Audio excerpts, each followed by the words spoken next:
غلطیاں ہوتی ہیں جس کی وجہ سے محنت بہت زیادہ ہوتی ہے لیکن اس کا رزلٹ اتنا زیادہ ہوتا نہیں ہے، اور کچھ لوگ محنت بہت کم کرتے ہیں لیکن اس کا رزلٹ بہت زیادہ ہو جاتا ہے۔ میں سمجھا پا رہا ہوں اپنی بات؟ مثال کے طور پر آپ سب یہاں بیٹھے ہوئے ہیں، میں یہاں 2 گھنٹے بیان کروں، محنت کتنی ہوئی؟ 2 گھنٹے مسلسل بولنے کی، اس کا فائدہ کتنوں نے اٹھایا؟ 100 سے 50 سے لے کے بولیں 100 آدمی، ایسا ہی ہے نا؟ لیکن میں یہی بات 5 منٹ میں کروں لیکن سوشل میڈیا استعمال کر کے فیس بک یوٹیوب پہ وہ بات ڈال دوں، محنت کتنی ہوئی؟ 5 منٹ کی، فائدہ اٹھائیں گے 5 لاکھ آدمی۔ سمجھ میں آ رہی ہے بات کہ نہیں آ رہی؟ تو ہم لوگ یہی کچھ کر رہے ہیں۔ ہمارے مدارس الحمدللہ آباد ہیں، اللہ اور آباد رکھے۔ یہ پوری دنیا میں یہ مدارس کسی کے پاس بھی نہیں ہے ہمارے علاوہ، یہ نظام ہے ہی نہیں کسی کے پاس۔ لیکن آپ دیکھو دنیا میں جو لوگ ہیں وہ آہستہ آہستہ علماء سے دور ہو رہے ہیں، وہ مذہب کی تشریح کے لیے ان لوگوں کو فالو کرتے ہیں جو مذہب کے بارے میں، اسلام کے بارے میں پوری معلومات رکھتے نہیں ہیں۔ وجہ اس کی یہ کہ انہیں ہر جگہ وہ نظر آتے ہیں، ہم نظر نہیں آتے، ہم صرف مدرسوں کے طلبہ کو نظر آتے ہیں۔ مجھے بتاؤ یونیورسٹی میں ہم نظر آتے ہیں یا دوسرے اسکالر نظر آتے ہیں؟ دوسرے اسکالر نظر آتے ہیں یونیورسٹیوں میں۔ اب زیادہ طلبہ مدرسوں میں آتے ہیں یا یونیورسٹیوں میں جاتے ہیں؟ اگر 1% دینی مدرسے میں آ رہے ہیں تو 99% یونیورسٹیوں میں آ رہے ہیں۔ مجھے یاد ہے ایک مولانا صاحب نے بیان کیا ایک غلط نظریے پر، ایک بڑے مشہور اسکالر ہیں امریکہ میں، وہ بہت گمراہی پھیلا رہے ہیں۔ تو مولانا صاحب نے طلبہ میں ان کی گمراہی، کسی نے کہا کہ آپ ہمارے طلبہ کو سمجھائیں یہ عقیدہ گمراہ ہے اور اس کی یہ جواب ہے۔ انہوں نے کہا میں طلبہ کو کیوں سمجھاؤں؟ وہ جو گمراہ اسکالر ہے وہ طلبہ کو تھوڑی سمجھا رہا ہے غلط عقیدے، وہ تو سمجھا رہا ہے ان لوگوں کو جو یونیورسٹیوں میں ہیں، جو ٹی وی دیکھ رہے ہیں، جو سوشل میڈیا پہ ہیں۔ اس کے اعتراضات سے گمراہ وہ طبقہ ہو رہا ہے اور میں جواب دوں اس طبقے کے سامنے جو پہلے ہی ہمارے سامنے۔ میں سمجھا پا رہا ہوں؟ لڑائی جس میدان میں ہو رہی ہے، آپ کو کوئی فون کرتا ہے کہ فلاں ڈھاکہ میں میری پٹائی ہو رہی ہے، تو میری مدد کے لیے آ۔ آپ مدد کے لیے ڈھاکہ میں نہیں جاتے، کراچی پہنچ جاتے اس کی مدد کے لیے۔ آپ کہہ رہے ہو میں تیری مدد کے لیے آ گیا، کہے گا بھائی تو میری مدد کے لیے کہاں پہنچا ہے؟ میں کراچی پہنچ گیا ہوں۔ کہے گا میری پٹائی ڈھاکہ میں ہو رہی ہے، تو مدد کے لیے پہنچ کا گیا ہے؟ دشمن نے میرے اوپر جو حملہ کیا ہے وہ ڈھاکہ میں کیا ہے، اور تو مدد کے لیے گیا کہاں ہے؟ تو گمراہ اسکالر وہ جس میدان میں ہم سے لڑ رہے ہیں وہ سوشل میڈیا کا میدان ہے، وہ مدرسوں کا میدان نہیں ہے۔ ہم جواب میں ان سے لڑائی کہاں کر رہے ہیں؟ مدرسوں میں۔ تو ہم ان کا مقابلہ کر سکیں گے؟ نہیں آ رہی میرے خیال ہے بات؟ نہیں ہوگا مقابلہ۔ تو جس فیکٹری میں مال تیار ہوتا ہے نا، وہ مال گودام میں پڑا رہے گا تو خراب ہو جائے گا، وہ مال مارکیٹ میں جائے گا تو بکے گا۔ یہاں مال مدرسوں میں تیار ہوگا، اور اس مال کی جو مارکیٹ ہے وہ یونیورسٹیاں ہیں، وہ بازار ہیں، وہ کالج ہیں، وہ اسکولز ہیں، جہاں گمراہی پھیلائی جا رہی ہے۔ تو اس لیے مدرسوں کے ساتھ ساتھ 2 چیزوں پہ آپ نے بہت محنت کرنی ہے۔ ایک اسکول کھولنے ہیں تاکہ قوم کا جو دیکھو مقاصد پہ، مولانا ابو الحسن علی ندوی رحمۃ اللہ علیہ فرمایا کرتے تھے مقاصد پہ کوئی سمجھوتا نہیں ہوگا، مقصد تک پہنچنے کے ذریعے وہ ہر دور میں چینج ہوتے رہیں گے۔ ہم کیا کرتے ہیں؟ ذریعے کو مقصد بنا لیتے ہیں، مقصد کو ایک طرف رکھ دیتے ہیں۔ ہم جو مدرسوں میں پڑھتے ہیں، ہمارا مقصد پڑھنا بڑا ہے، پڑھنا ہے یا اسلام کو دنیا میں غالب کرنا ہے؟ اسلام کو دنیا میں غالب کرنا ہے۔ تو اگر اسلام کو دنیا میں غالب کرنا ہے تو 99% بچے تو اسکولوں سے نکل کے جاتے ہیں. اب دیکھو میں باہر ملکوں میں گیا ہوں نا, وہاں کچھ اسلامی اسکول بنا لیے انہوں نے, مسلمانوں نے اتنے مہنگے بنائے ہیں کہ روزانہ یوں سمجھو کہ ایک بکرا ذبح کر رہے ہیں, وہ بقرعید کا, سال میں ایک بقرعید پہ کتنی قربانی دینی پڑتی ہے نا, روزانہ اتنی فیسیں ان کی. وہ کہتے ہیں ہم جب اپنے بچوں کو میٹرک تک پڑھا لیتے ہیں نا اسلامک اسکولوں میں, بالآخر جانا انہوں نے کالج اور یونیورسٹی میں, وہاں کا ماحول اتنا خراب ہے کہ ہم اپنے بچوں کو حافظ عالم بنا دیتے ہیں, اس کے بعد بھی بہت سے بچے مرتد ہو جاتے ہیں یونیورسٹیوں میں جا کے. تو وہاں مسلمانوں کو چاہیے تھا نا کہ اس کی پہلے سے پلاننگ کرتے کہ بھائی کالج بھی ہم بنائیں, یونیورسٹیاں بھی بولو ہم بنائیں, کرنی چاہیے تھی نا. لیکن کیا ہے, ہم اس پہ خوش ہوتے ہیں ہر سال ہمارے مدرسوں سے اتنے علماء نکلتے ہیں, وہی نکلتے ہیں, بڑے فخر کی بات ہے, شکر کی بات ہے. لیکن 1% آپ کے مدرسوں سے نکل رہے ہیں, 99% اسکولوں اور یونیورسٹیوں سے نکل رہے ہیں. تو پلڑا 1% کا بھاری ہوگا یا 99 کا بھاری ہوگا؟ ہے بھائی 99 کا بھاری. جاپان میں کیا ہوتا ہے, وہاں ہر جاپانی کا 1 یا 2 بچہ ہو رہا ہے شہر میں. ہمارے کے پی کے سے اور کوئٹہ سے پٹھان جاتے ہیں 6 بچے, 7 بچے, 8 بچے, 10 بچے. تو میں جاپانیوں سے کہتا ہوں کون سی قوم غالب آئے گی, جس کے 2 بچے ہو رہے ہیں یا جس کے 8 بچے ہو رہے ہیں؟ بولتے کیوں نہیں؟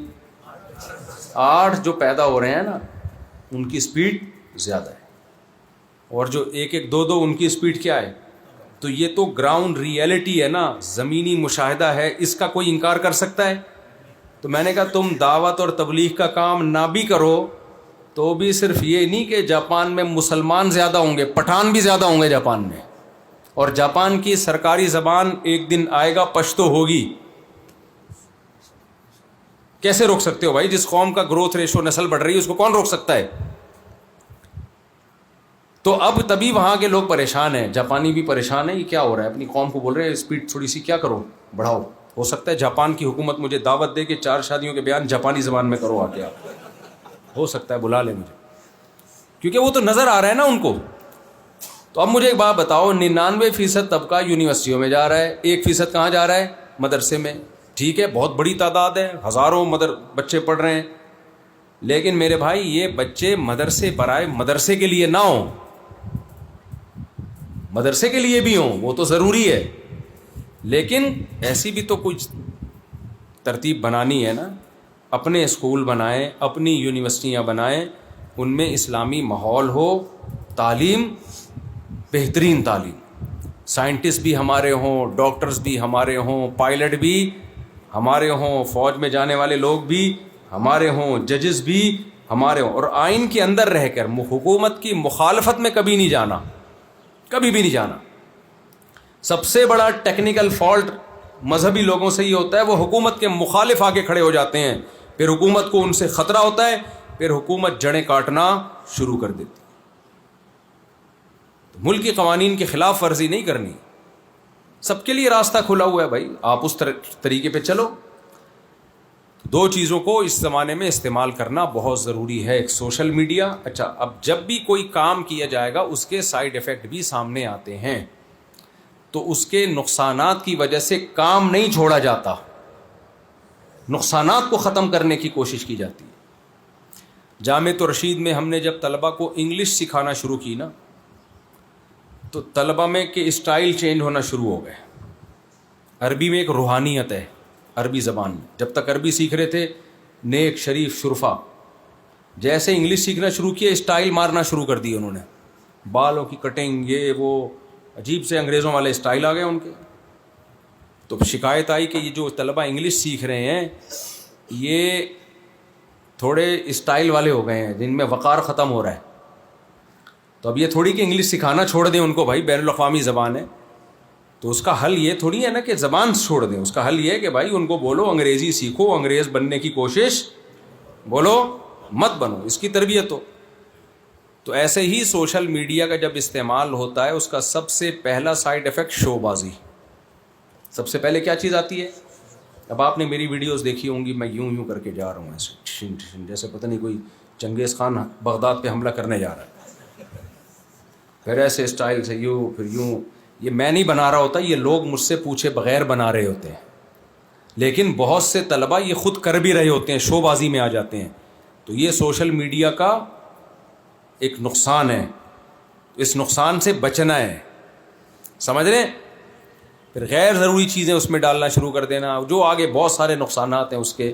اسی وجہ سے جو علماء اس کے خلاف ہیں سوشل میڈیا کے، وہ کہتے ہیں اس کے دیکھو اتنے نقصانات. ایک مولوی صاحب نے بتایا کہ ہمارے محلے میں ایک مولانا صاحب ایسے ہی آ جایا کرتے تھے ممبر پہ مسجد میں بیان کرنے کے لیے.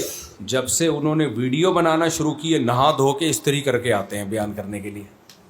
وہ کہنے لگے یہ کیمرے کے نقصانات. میں نے کہا چلو اس بہانے نہا لیے، کیا خیال ہے بھائی؟ اس بہانے نہا لیے، اللہ کا شکر ادا کریں.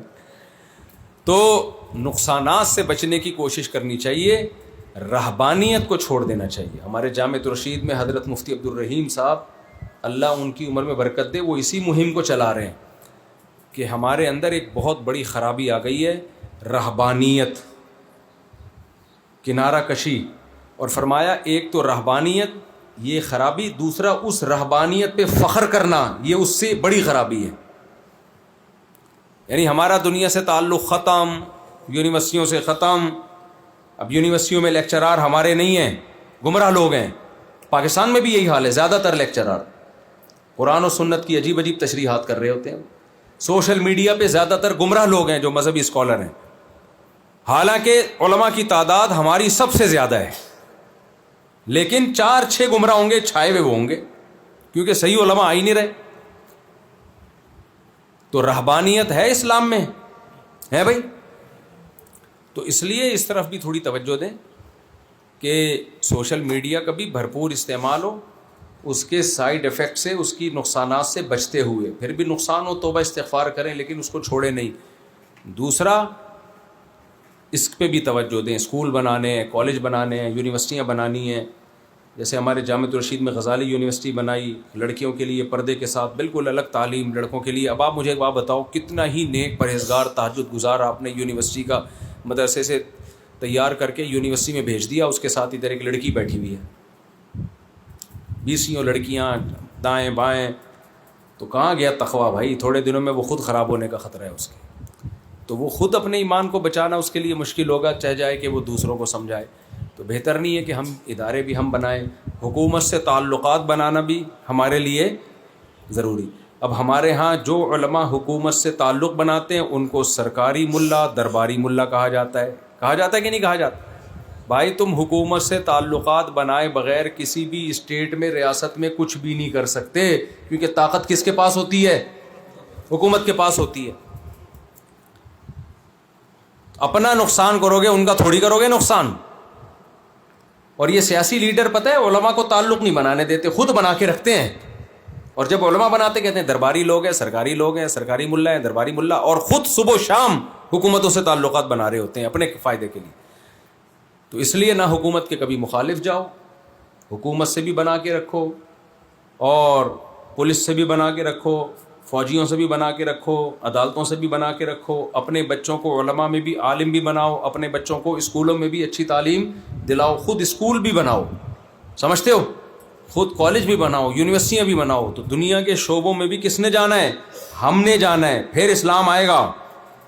ورنہ ہم میجورٹی میں ہو کے بھی غلام بنے ہوئے ہوں گے. آپ دیکھ لو اسلامی تاریخ اٹھا کے، مسلمان بہت بڑی تعداد میں ہو کے بھی غلام بنے، بہت بڑی تعداد میں ہو کے بھی. تو اللہ تعالیٰ سے دعا ہے اللہ ہمیں ہمارے مدارس کو اسی طرح آباد رکھے، اور اللہ تعالیٰ ہمیں دین کی صحیح خدمت کی توفیق عطا فرمائے. جزاکم اللہ خیرا.